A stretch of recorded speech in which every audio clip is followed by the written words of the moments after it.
মুরব্বি মুরব্বি। ওয়াজের এই অংশটা সবাই দেখেছেন। ওয়াজের ভেতর কোনো এক মুরব্বিকে সতর্ক করতেই তিনি এমনটা বলেছেন। আলোচিত এই বক্তার নাম মাওলানা মোস্তাক ফয়েজী। তিনি কুমিল্লার নাগাইশ দরবার শরীফের পীর সাহেব। কুমিল্লার আঞ্চলিক ভাষায় ওয়াজ করেই তিনি জনপ্রিয় হয়েছেন। দাপ্তরিক কাজের পাশাপাশি মাওলানা মোস্তাক ফয়েজীকে সামাজিক কাজেও অংশ নিতে দেখা যায়। বর্তমানে তিনি ত্রাণ বিতরণের কাজে ব্যস্ত সময় পার করছেন। নাগাইশ দরবার শরীফ কমপ্লেক্সের অধীনে বর্তমানে মোট 10টি প্রতিষ্ঠান রয়েছে।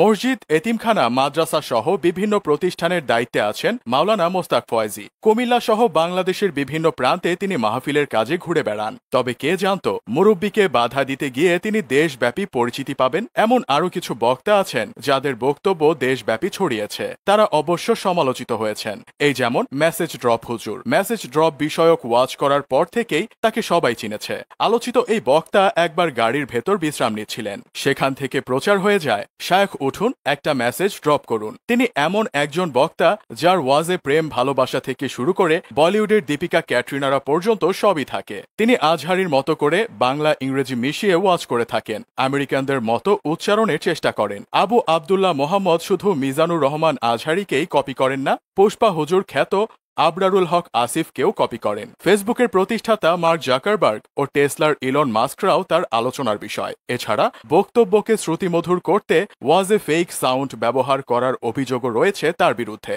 আবু আবদুল্লার মতো সমালোচনা না হলেও ওয়াজের মাহফিলে বিভিন্ন চটকদার মন্তব্য করে আলোচনার ভেতর দিয়ে যাচ্ছেন তরুণ সাংবাদিক বক্তা বাশার বিন হায়াত। তাকে সবাই তাফসিরে বাশারি নামে চেনে। তার দেয়া কিছু তথ্য নিয়ে কেউ কেউ সমালোচনা করেছেন, আবার অনেকে করেছেন ট্রল। সমালোচনা হচ্ছে তার দেয়া ফতোয়াগুলো নিয়েও। বিশেষ করে কথায় কথায় বউকে তালাকের ফতোয়া দেওয়ায় অনেকে তাকে তালাক বিশেষজ্ঞ বলছেন। বাশার বিন হায়াত বিভিন্ন সময় মাহফিলের মঞ্চে দাবি করেন যে রাত্রে তিনি মাত্র 1 ঘন্টা ঘুমান, বাকিটা সময় তিনি শুধু ইলম অর্থাৎ জ্ঞান অর্জনে ব্যস্ত থাকেন। তার মতে আলেমরা সাধারণ মানুষের মতো চলাফেরা করলে হবে না। তবে বাশারের এইসব বক্তব্যকে অনেকেই অতিরঞ্জিত হিসেবে দেখেন। একবার একটি মাহফিলের প্রশ্নোত্তর পর্বে বাশার বিন হায়াতের কাছে একজন ব্যক্তি তার পরিচয় জানতে চেয়েছিলেন। সেই প্রশ্নের উত্তরে তিনি নিজের পরিচয় না দিয়ে একাডেমিক লাইফের বিভিন্ন দিক তুলে ধরেন। সেখানে তিনি বলেন, আমি কখনো পরীক্ষায় 98 পেতাম না, হয় 99 পেতাম, না হয় 100। তিনি আরো বলেছিলেন, আমি কখনো পরীক্ষায় প্রশ্ন বাছাই করে উত্তর দিতাম না, সিরিয়ালে শুধু লিখে যেতাম, কারণ আমার সব প্রশ্নই কমন থাকতো।